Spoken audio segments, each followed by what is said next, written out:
leis trabalhistas, nem daquela época, nem nas de hoje, para justificar o que aconteceu lá atrás, que, ao meu ver, foi muito importante para o meu crescimento como pessoa proativa, como pessoa que pudesse ter vontade de fazer alguma coisa a mais, além daquilo que, às vezes, o mundo nos oferece.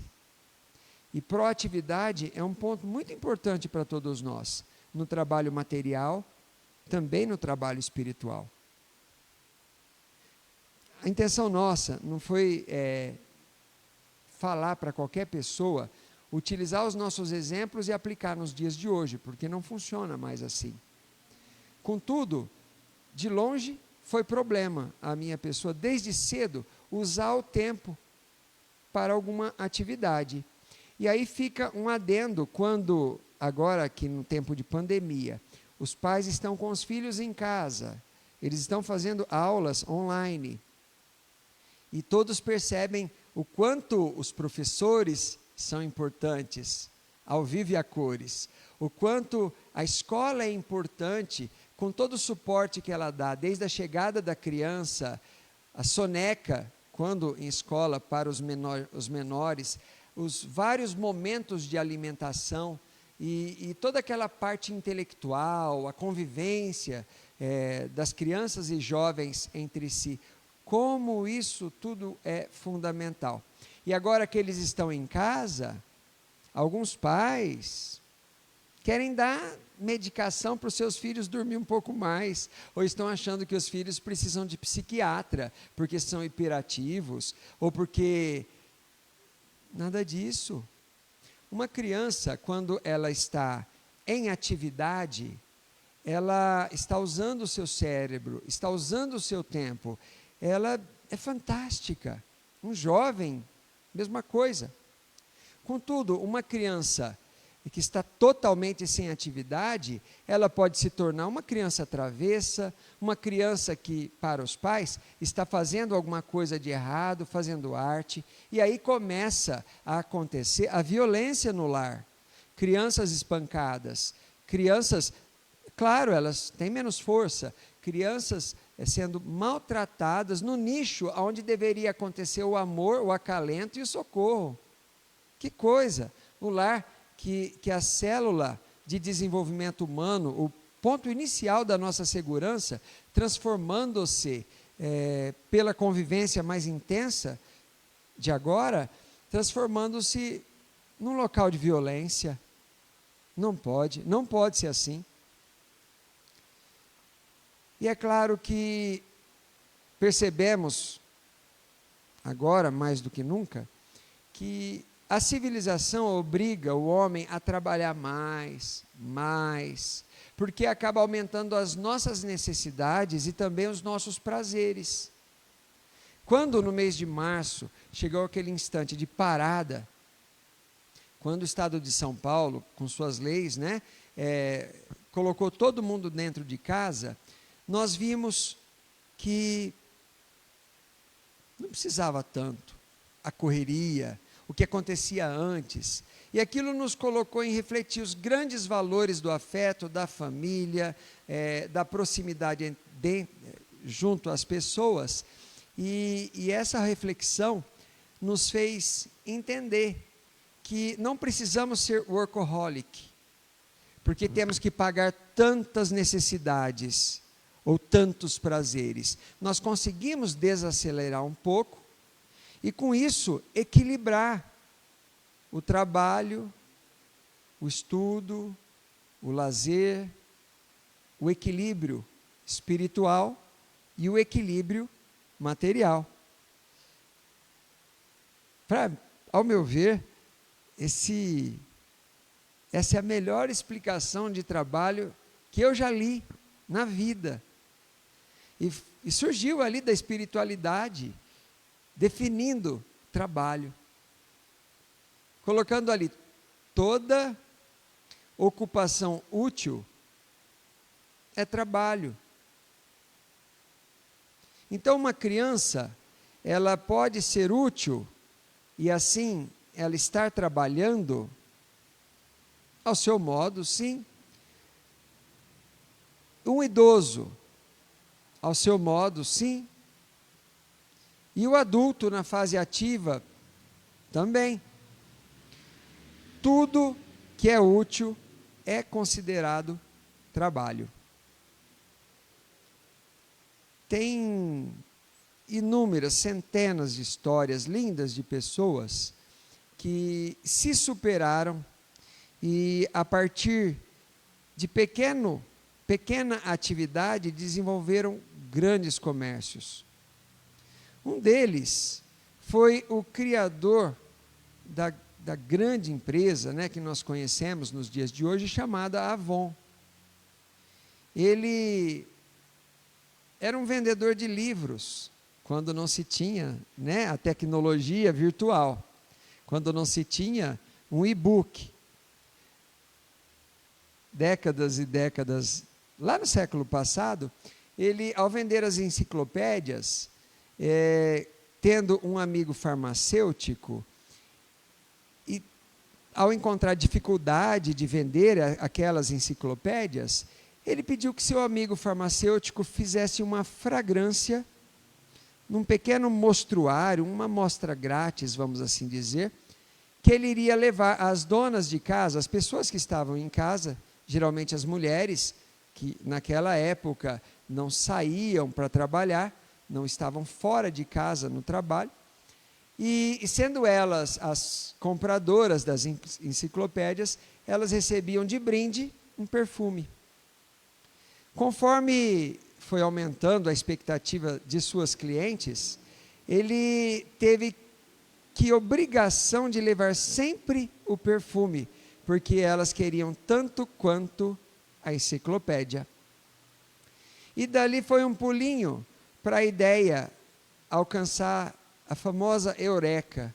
Né? A pessoa está no lugar certo, na hora certa, fazendo a coisa certa e pensando no caminho correto. Então ele dali percebeu que teria como escalonar aquela questão do perfume.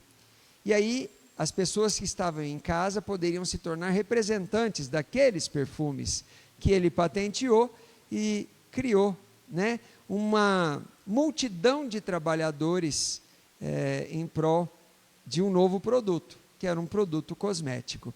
Apenas para citar que, numa mentalidade de proatividade, em tudo que estamos fazendo, nós podemos encontrar algo de útil. Esse algo de útil pode, inclusive, se tornar sua profissão, se tornar sua renda, se tornar seu objetivo de vida. Claro que nem tudo que é útil é remunerado, tá? Por isso que na questão 676, Kardec pergunta, então se nem todo o trabalho é remunerado, por que o trabalho é imposto ao homem?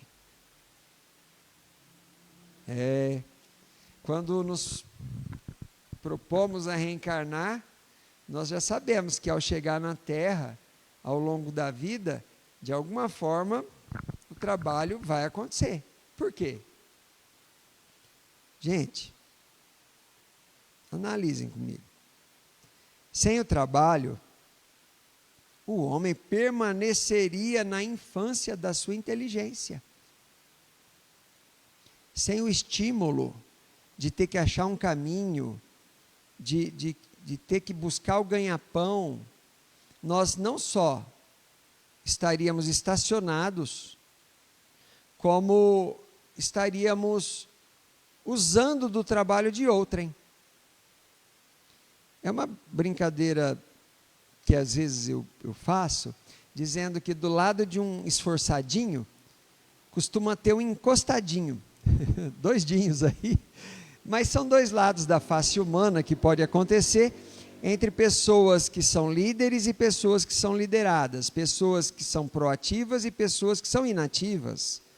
E por aí, o importante é cada pessoa descobrir que trabalhar em algo útil é importante para o seu espírito, para ter segurança, para ter sustento e para ter bem-estar. Sim, é importante buscar a segurança. E essa segurança, ela te dá tranquilidade emocional para desenvolver outras atividades. Como que eu consigo desenvolver atividades espirituais, desenvolver atividades intelectuais, se carrega em mim uma grande angústia da insegurança do alimento para o próximo dia?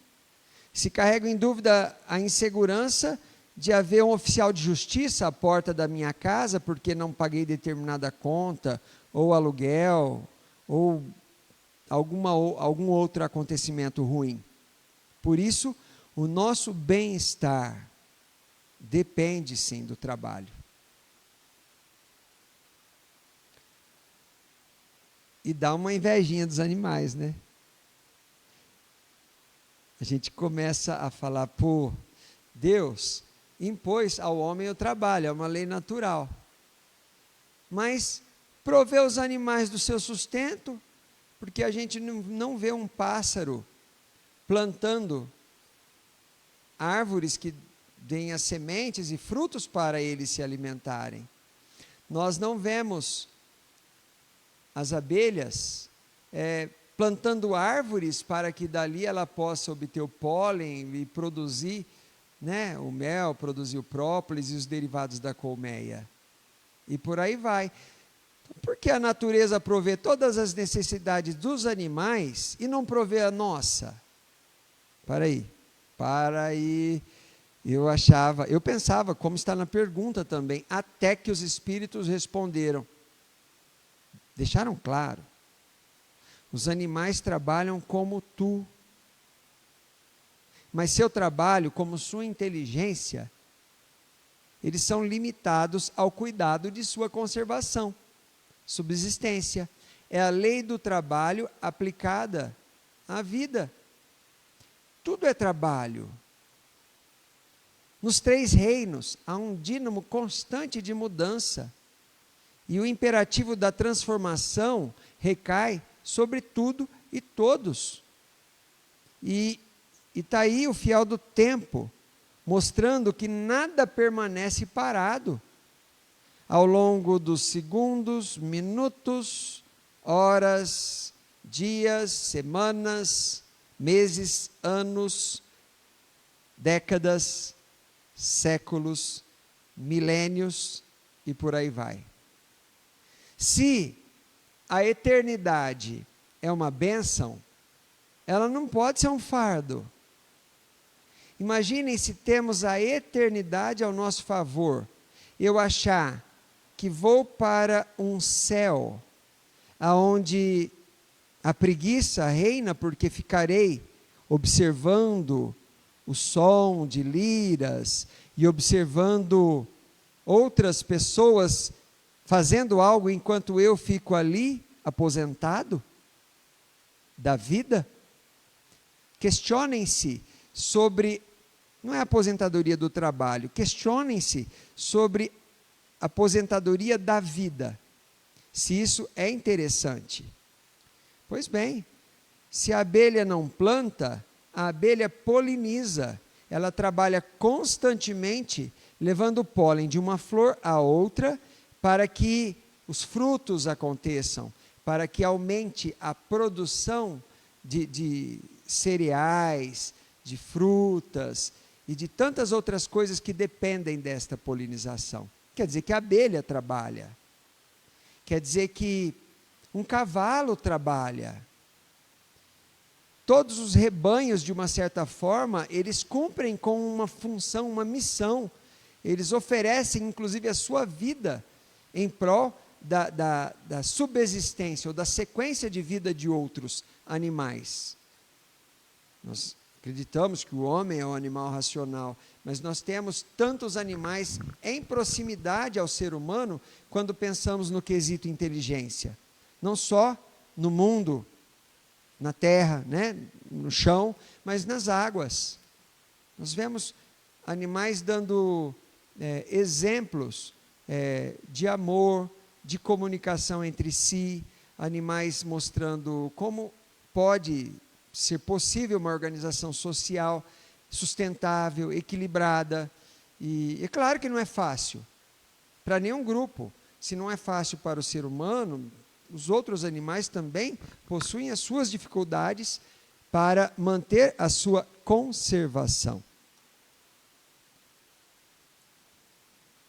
É interessante que o Espiritismo fala da pluralidade dos mundos habitados. Tem alguém que duvida disso aí? Nós não temos que retomar esse tema, mas a Terra é habitada, outros planetas são habitados, quiçá até materialmente, não que tenhamos alguma prova física para colocar, né, aqui, com fotos específicas, e que o comum senso vem a aceitar como vida em outros planetas, materialmente falando. Mas a espiritualidade diz que não há local algum do universo desocupado. O universo, ele é habitado por espíritos. Quando encarnados, as almas. Quando desencarnados, os espíritos, numa população maior que a dos encarnados. E isso vale para a dimensão de tantos planos da espiritualidade, porque nós temos na espiritualidade também divisões, dependendo do nível de evolução de cada grupo de entidades. Por isso que, quando Kardec, na questão 679, pergunta: nos mundos mais aperfeiçoados, o homem está submetido à mesma necessidade de trabalho? A resposta que vem, ela nos faz refletir sobre as diversas dimensões. Porque a resposta foi: quanto menos as necessidades são materiais, menos o trabalho é material. Quer dizer que eu posso estar habitando um planeta em que as necessidades não são materiais como conhecemos, e aí o trabalho é menos penoso. Um trabalho mais intelectual, um trabalho num outro nível, num outro tom. A ociosidade, continuam os espíritos respondendo, seria um suplício em lugar de ser um benefício. É o que comentamos lá atrás. Insuportável para qualquer pessoa que tem uma dinâmica de vida, que gosta de ser útil, que encontrou alegria em ser útil, de repente tem um stop da desencarnação, tem o despertar no plano espiritual, e aí o que fazer? Como prosseguir? Vai uma dica para quem está começando, fazer a leitura do livro Nosso Lar. Ali mostra a transição do ser humano encarnado para o desencarnado, a adaptação ao mundo espiritual para despertar lá em diversas situações. E aí, de repente, no plano espiritual, a pessoa descobriu uma nova profissão, como aconteceu com o próprio André Luiz, que há algumas citações, alguns indícios, e até comentado no próprio livro, que ele teria sido um médico profissional, enquanto habitante na cidade do Rio de Janeiro. Contudo, depois da sua desencarnação, ele se tornou um repórter do além. Ele passou a gradualmente burilar o seu próprio espírito para conseguir um nível de investigação da espiritualidade em níveis que nós não tínhamos ideia. E depois, não só em Nosso Lar, na sequência das obras, nós vamos percebendo o quão importante foi ao espírito do André Luiz esse trabalho, e como ele teve o respaldo de Jesus para poder dar para a gente este quinhão de informações tão importantes para a tomada de decisão nossa aqui na Terra. é uma sugestão, ao fazer a leitura, perceber o que acontece com uma pessoa que desencarna por suicídio, o que acontece com uma pessoa que desencarna numa morte natural, o que acontece com uma pessoa que desencarna levando a consciência cheia de problemas, e com aquela outra pessoa que chega do lado de lá mais tranquila. É bem interessante para qualquer pessoa que se interessa pelo Espiritismo fazer a leitura sequencial da chamada série Nosso Lar, que foi psicografada por Francisco Cândido Xavier, nosso querido Chico, através, aí sim, do espírito André Luiz. Obra que, é claro, foi autorizada pelo mentor espiritual de Chico, o querido Emmanuel. Prosseguindo, na questão 679, perguntou Kardec: o homem que possui bens suficientes para assegurar sua existência, ele está isento da lei do trabalho? Todo mundo quer ganhar na Mega Sena, não é? A gente faz uma fezinha, tem aqueles que querem ganhar sem jogar, e não vale, hein? A gente tem que jogar pelo menos. E aí cada um faz um tipo de declaração de amor à possibilidade de vitória, de ganhar aquela premiação. Então uns dizem: se eu ganhar, no outro dia vou contratar o meu patrão para ser o meu funcionário. E aí a gente quer realizar determinados sonhos, porque já tem o sustento quase que garantido pela fortuna que na sorte lhe aconteceu. Sorte ou azar. Porque nós temos muitas pessoas premiadas que faliram, que não souberam conduzir o dinheiro. Muitas pessoas que também, depois que tudo aquilo aconteceu, a vida se tornou uma trajetória de dificuldades e não de facilidades. Porque, de fato, ter é uma responsabilidade, não ter é outra. Estar em equilíbrio é outra. E quando se fala em ter, né, o sustento garantido, a espiritualidade não diz que a pessoa está aposentada. A espiritualidade diz: do trabalho material, talvez, mas não da obrigação de se tornar útil. De novo, a definição de trabalho: o que é trabalho? Tudo que é útil é trabalho. A obrigação de se tornar útil segundo suas possibilidades de aperfeiçoar a sua inteligência e a dos outros. Porque assim, você se aprimora e não passa a bola, ninguém te devolve. E o progresso, ele vai se multiplicando, ele vai acontecendo neste contágio bom do conhecimento, que todo ser humano tem. E conhecimento abre portas para qualquer pessoa, abre portas espirituais, abre também as portas materiais. Não temos dúvida da importância disso tudo. Bem, o trabalho, qual a conexão dele com o desenvolvimento moral? E com o desenvolvimento intelectual? E com o patrimônio material? E o patrimônio espiritual? Está bem interessante estes itens. O trabalho te desenvolve moralmente, porque todo trabalho tem que ter uma ética. Ele te desenvolve intelectualmente, porque você pode pensar num trabalho que vai servir a uma pessoa, ou num trabalho que pode ser escalonado e atingir todo o planeta. O trabalho, à medida que ele se escalona, à medida que ele tem utilidade, à medida que o que você serve encontra guarida para milhões, esse trabalho vai te trazer patrimônio. E esse patrimônio, como foi dito anteriormente, ele é para o seu desenvolvimento e o desenvolvimento do próximo, intelectual e moralmente.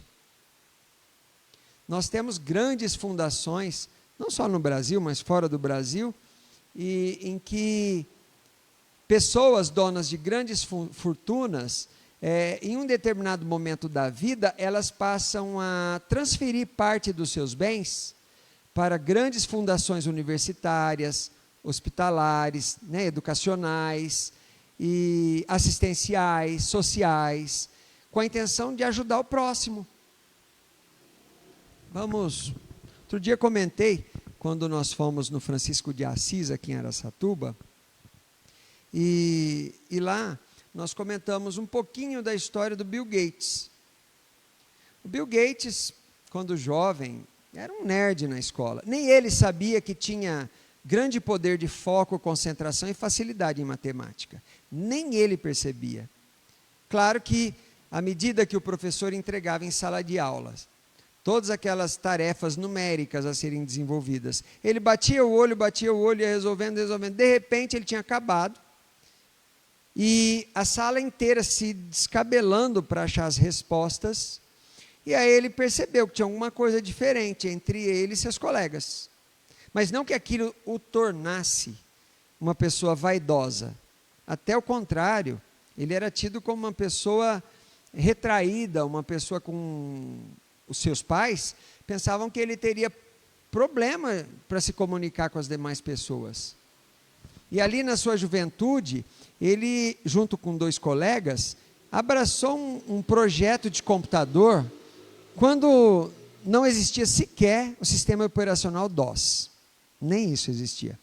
Ele, naquele momento, junto com os colegas, conseguiu tabular e descobrir fórmulas e organizar toda a grade curricular da sua escola, adequando o currículo para cada aluno da escola. Isso como um compromisso que a entidade pediu para eles, que eram os nerds. E aí Bill Gates vai, ao longo da vida, né, desenvolvendo a Microsoft, que é uma empresa onde ele era o maior trabalhador, mais que seus funcionários, tenho certeza. Mas chegou num certo instante, ele, assim como sua esposa, uma pessoa muito do bem, eles começaram a desenvolver uma fundação, jogando boa parte do seu patrimônio material nesta fundação, que hoje tenta resolver problemas importantes para a humanidade, como a água potável, como a energia.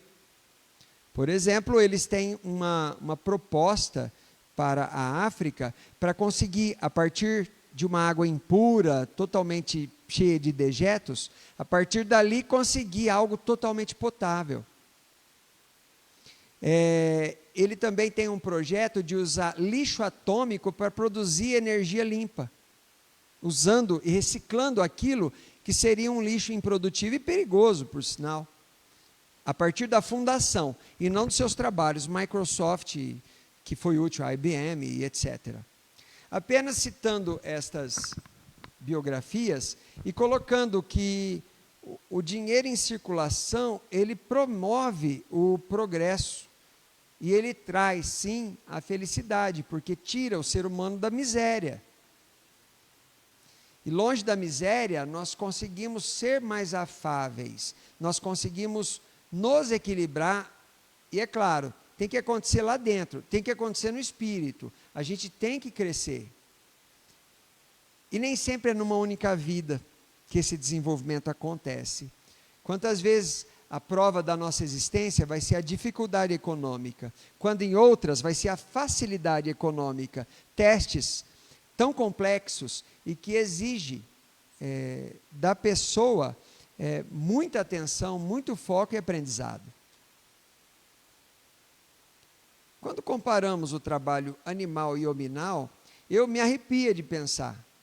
Eu fico, quando analiso o currículo de um cavalo, o currículo de uma vaquinha, né, de uma vaca, quando eu analiso o tanto que eles trabalham e depois olho para o meu dia, eu me animo, poxa, deixa eu trabalhar um pouquinho mais, porque o trabalho deles é muito abençoado, mas é um trabalho pesado, é um trabalho difícil.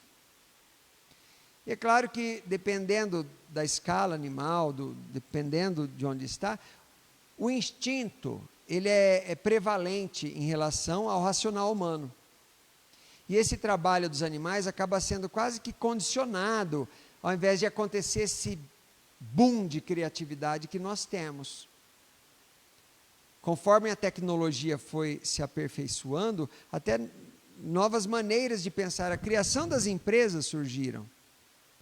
Nós vemos que enquanto tínhamos incubadoras no passado, hoje nós temos as startups.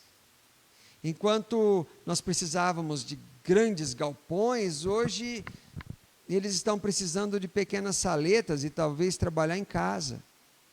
Não digo que as profissões vão desaparecer, mas elas vão gradualmente, todas elas, ter um upgrade com as novas tecnologias que aparecem, principalmente na área da comunicação. E tenho certeza que tem gente olhando para isso. E tem gente pensando em como ganhar dinheiro, como fazer dinheiro em cima disso, ou como não fazer dinheiro em cima disso, ou como controlar pessoas com isso, ou como... E nós temos que sempre pensar de que lado estamos dessa roda toda. Se eu estou do lado de cá, recebendo e não fazendo, ou se eu estou do lado de lá, fazendo para que o outro receba. E é uma grande, pensem bem, é uma engrenagem, onde cada dente se encaixa um no outro, né, o pico encaixando num vale, e que permite a roda da vida, da subsistência, da segurança, do desenvolvimento ético, moral, intelectual, espiritual acontecer.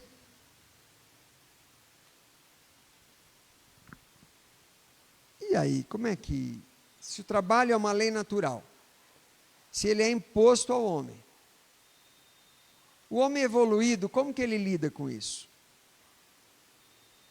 Bom, primeiro precisamos saber quem é homem evoluído e quem não é evoluído. Geralmente quem é evoluído não mostra medalha, né? Geralmente as pessoas mais evoluídas, elas sabem que se o prego está muito alto, ele recebe mais martelada. E daí nem é interessante se mostrar muito nas alturas.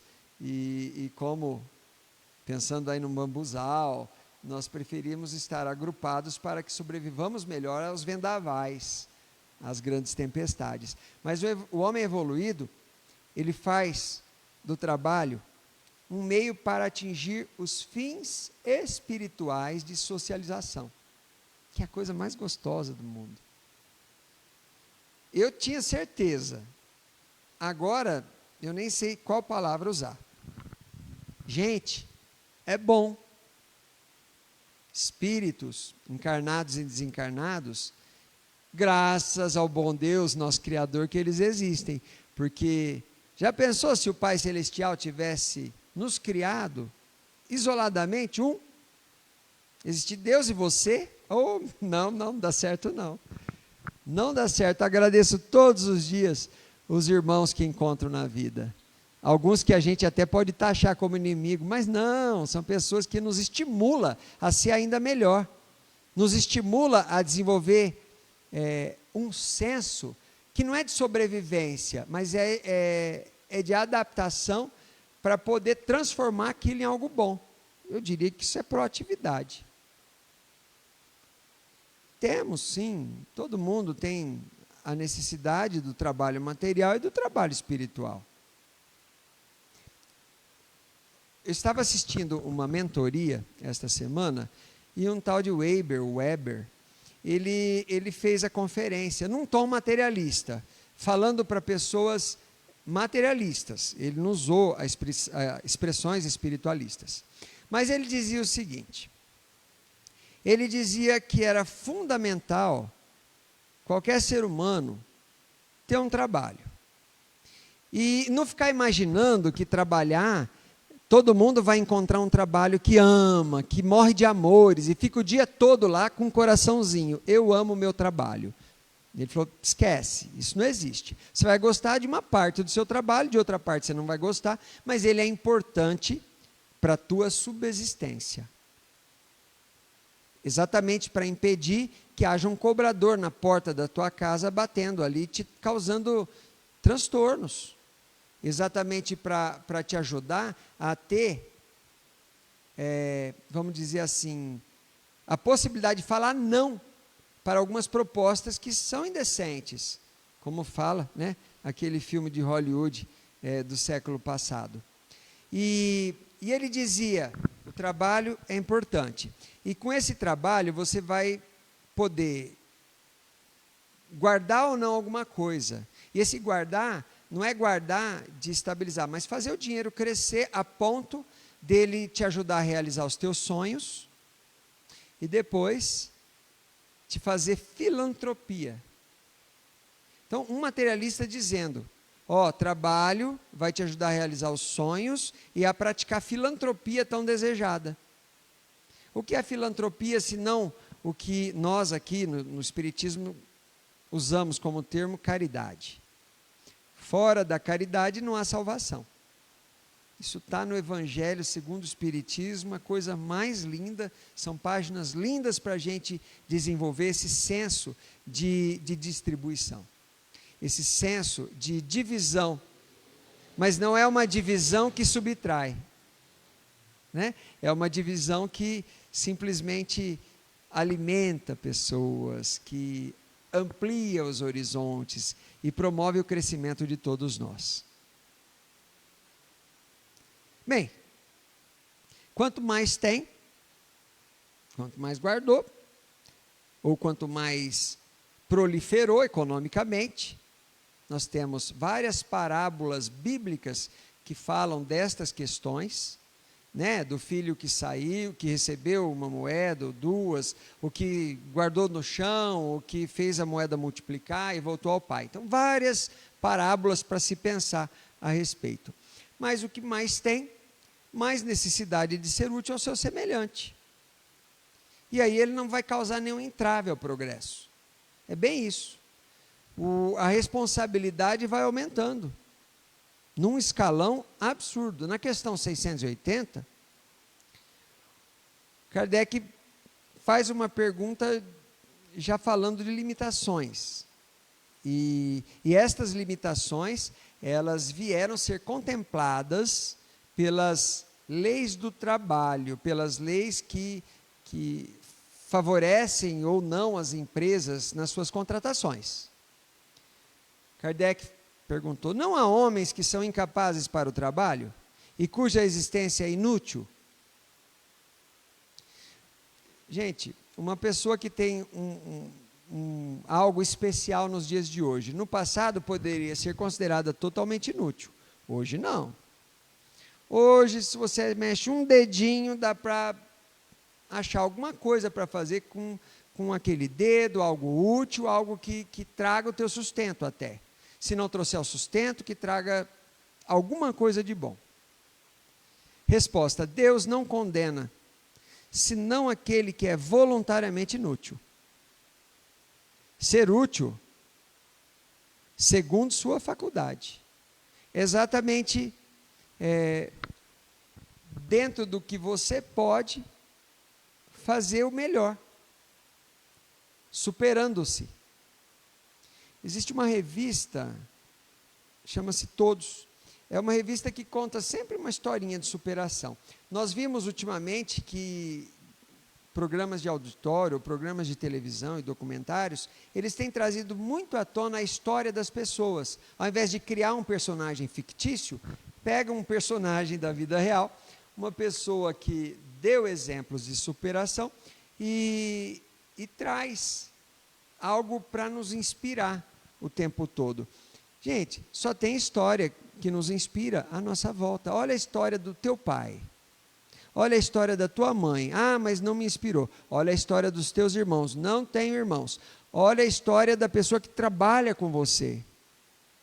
Todo mundo, dependendo do nosso olhar, da maneira que enxergamos, todo mundo é um exemplo vivo de superação e de aprendizado. Estamos gradualmente versando e tocando vários assuntos importantes. Eu conheço muitas pessoas com limitações físicas, às vezes não tem um membro do corpo, às vezes não tem um movimento daquele membro, às vezes tem perda parcial das suas funções cerebrais, mas de certa forma elas são encaixadas no mercado de trabalho, inclusive porque há o estímulo da legislação.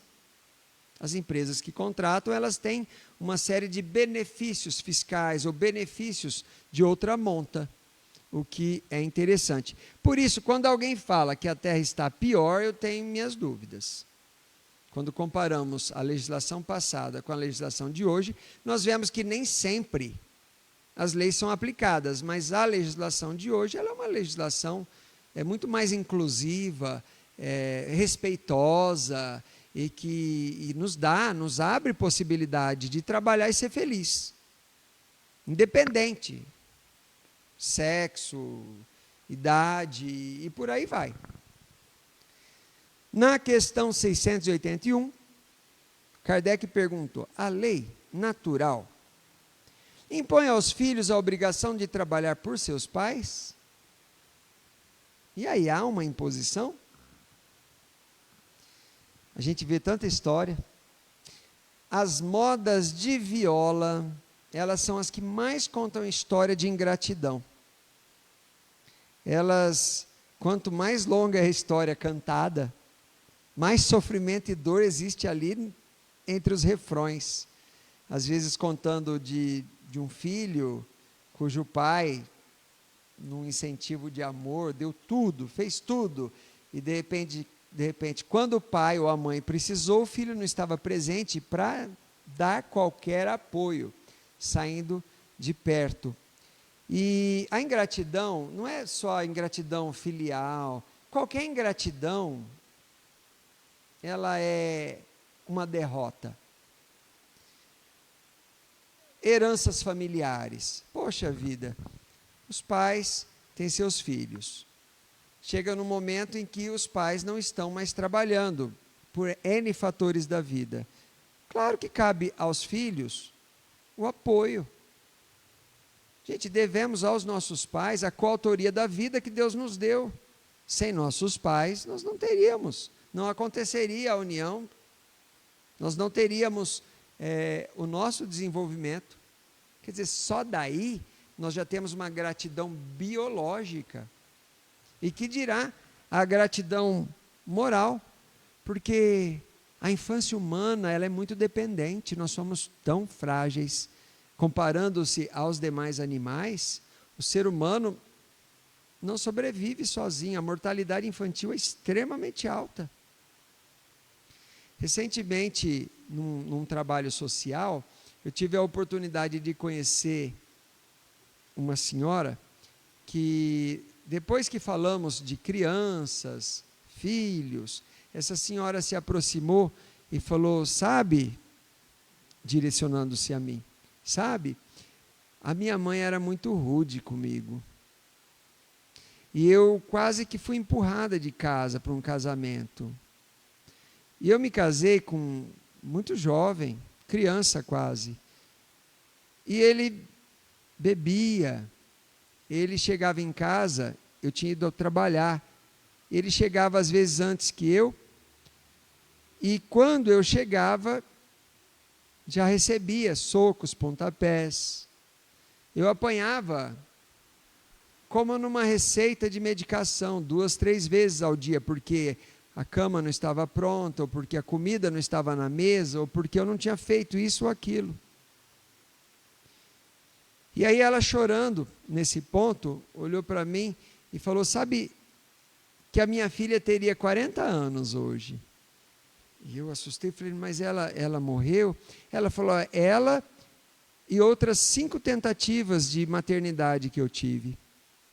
Porque em 4 momentos de gravidez, eu apanhei tanto na barriga, que o aborto acontecia, sangrava, perdi 4 bebês. E o meu 5º bebê, ela, a Aparecida, ela sobreviveu. Mas a minha mãe, igual coloca o cachorro assim, num tapete para ter a cria, a minha mãe me pedia para fazer força. E quando a Aparecida nasceu, ela foi arrancada, cortada com uma tesoura qualquer, o cordão umbilical, e eu abracei aquela menina o quanto deu, mas no primeiro dia eu notei que ela sofria, No segundo dia eu notei que ela foi ficando roxinha, e aí eu fui procurar ajuda, eu e minha filha. E quando cheguei no médico, ele falou, mas cadê o registro da sua filha? Como é que eu faço uma receita se ela nem nome tem?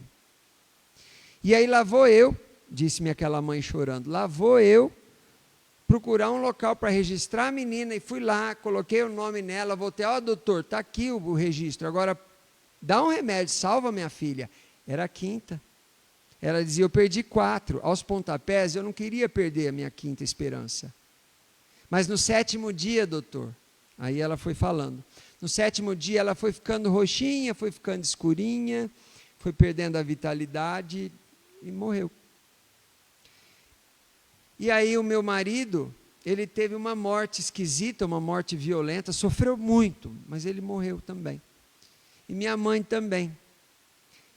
E eu hoje estou tão sozinha, estou sozinho, não tem ninguém cuidando da minha pessoa, mas ela teria 40 anos, estaria comigo. E aí eu falei para ela, e o que você aprendeu hoje na nossa conversa? Você falou que a vida é eterna. Então ela teria, e talvez tem sim 40 anos, e talvez ela te acompanha, e talvez ela está aqui hoje para te ajudar a voltar a ter esperança.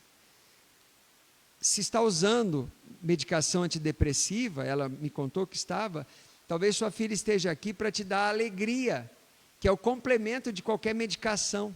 Não tem melhor maneira de melhorar o sistema imunológico, senão através do amor. Quer dizer, foi batendo com o tema, conversado, e aquela mulher me fez pensar muito sobre a solidão da velhice e o abandono. Ela não está sozinha por opção, aconteceu muita coisa difícil, prova para aquele espírito se redimir e talvez desencarnar, ao chegar no plano espiritual dessa experiência difícil, chegar burilada, chegar iluminada, mas tem que ter o olhar da esperança, ela tem que mudar o olhar para que as provações da vida a transformem na luz, e não no charco, e não na treva ou opacidade. E isso vale para qualquer um de nós, vale para mim, vale para os filhos que abandonam seus pais, porque num dia, observando o teu exemplo, o teu filho também pode te abandonar. É a lei da reciprocidade. Não que há qualquer vergonha numa pessoa que na idade mais avançada está num local, num asilo, está num lar, num local de socialização, com pessoas da mesma faixa etária e grupo, sem ser exatamente da família. Não estamos criticando quando... Isso pelo menos é um cuidado, é sinal que já teve algum cuidado. E aqueles pais que nem isso recebem? Nem uma visita. A questão 681, resposta, certamente. O filho tem obrigação com os pais. E é por isso que Deus fez o amor filial. E do amor paternal um sentimento natural. A mulher facilmente percebe o amor biológico, e o amor maternal ele é muito forte. Claro que existe depressão pós-parto, há tantas coisas, a se superar também, quando o espírito reencarnante, esta associação com o espírito que recebe, não é muito simples. Mas, de qualquer forma, os pais precisam também desenvolver, aceitar o amor que jaz nato e deixar que ele aflore. Um amigo meu, recentemente, teve seu primeiro filho, e num café da manhã, essa semana, ele fez uma brincadeira, mas ele falou parte de verdade que serve para muitos homens, mulheres. Ele disse, sabe, Dinho, eu não sou muito romântico em relação essa questão de paternidade e maternidade. E ele falou, para minha esposa foi imediato, mas para mim eu pego meu filho, fico olhando para ele e falo, eu estou te conhecendo agora como meu filho, então você está me conhecendo agora como teu pai, viu? E aí ele está gradualmente romantizando e explorando o amor paternal no desenvolvimento do amor filial. Essa é uma maneira bem importante para todos nós trabalharmos estas questões do afeto, questões do trabalho, questões da sobrevivência, da subsistência. E nesse diapositivo tem uma mudança, um pouquinho de foco, mas já que estávamos falando de trabalho, nós comentamos o trabalho para garantir a sobrevivência.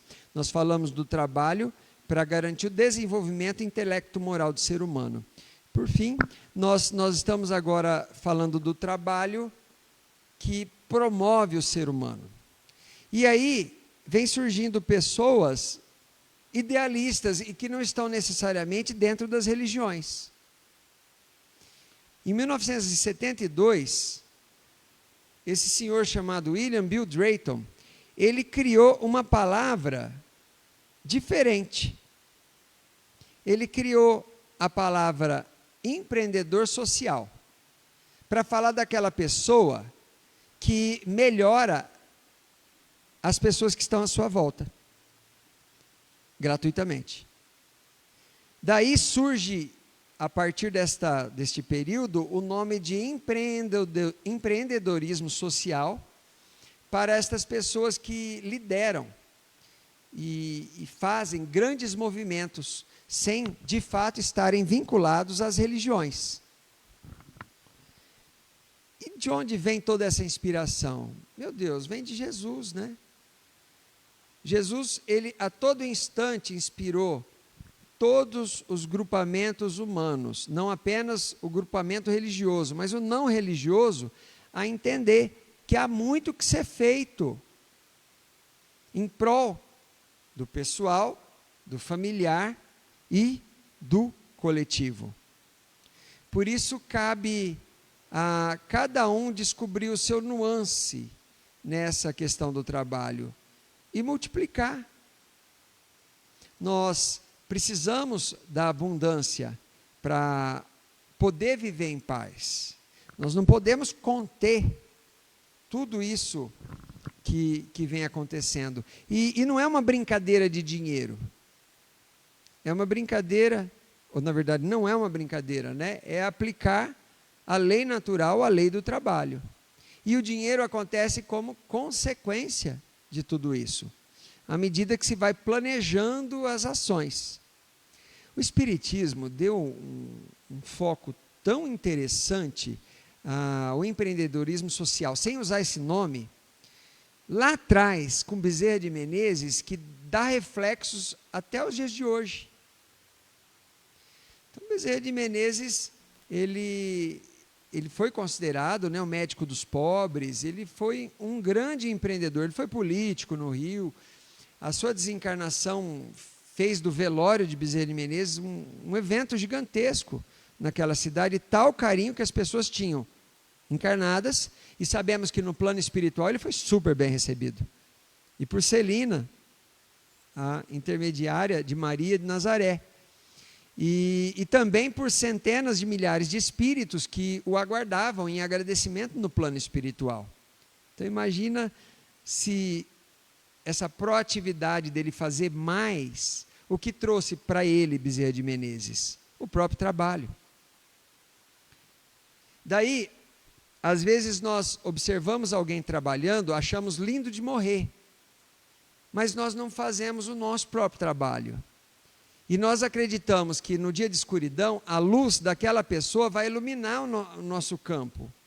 Mas não vai. Nós precisamos acender a própria lâmpada. A própria lâmpada de ser útil, de servir para alguma coisa. É servir voluntariamente, ser proativo no serviço. E o servir com Jesus, ele traz um novo tom para a tua aura, e para a minha aura, para a aura de qualquer um. É só buscar na literatura espírita um pouco da biografia do Chico Xavier, do Divaldo Franco, e veremos coisas lindas, lindas das histórias em ambientes extremamente humildes, onde há escassez, mas que havia sobra de vontade, amor, espiritualidade. E Jesus nos pede agora uma reflexão sobre essa lei do trabalho como algo útil, não só para si, mas para todos nós. Eu creio que com estas reflexões nós conseguimos agregar o tema, comentando desde a sua definição, comentando como uma lei, até essa questão do apoio mútuo, obrigando-nos aí, ou falando-nos nas últimas perguntas, sobre esse apoio familiar, filhos e seus pais, mas vamos pensar como filhos e seus pais também tantos irmãos que nós temos em humanidade. E assim, nós temos condições de mudar o mundo, com certeza. Eu não sei se tem pergunta e resposta, Roberto. Não tem como, né, interagir? Não tem? Bom, não havendo possibilidade de interação, nós vamos conduzir para o encerramento da atividade dessa noite. Se todos concordam, nós vamos fazer a prece final.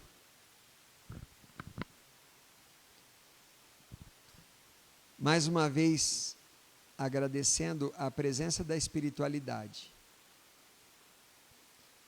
Você que está aí na sua casa, está neste momento, assim como nós aqui no Centro Espírita Luz e Fraternidade, está recebendo a visita de um espírito de luz. Esse espírito está sondando os teus problemas, está analisando as suas dificuldades e trazendo o lenitivo, o remédio, a medicação para o teu coração sofrido, para o teu coração que busca a verdade, que busca a felicidade. Nós estamos pedindo pelo socorro de almas necessitadas que nos envolvem, que estão perdidas no plano espiritual e que agora encontram a possibilidade de ser encaminhada, todas essas almas encaminhadas, espíritos, a hospitais e escolas da vida maior.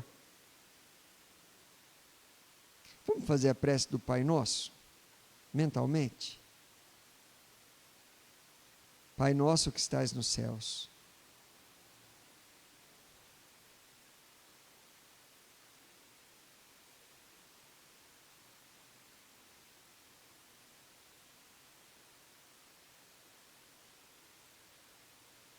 que prece linda, Jesus. Muito obrigado, amado Mestre, pela proteção, pelo amparo e por todo benefício que nos trouxe ao Espírito esta noite. Senhor, fica conosco hoje, fica conosco sempre. Muito obrigado. Que assim seja.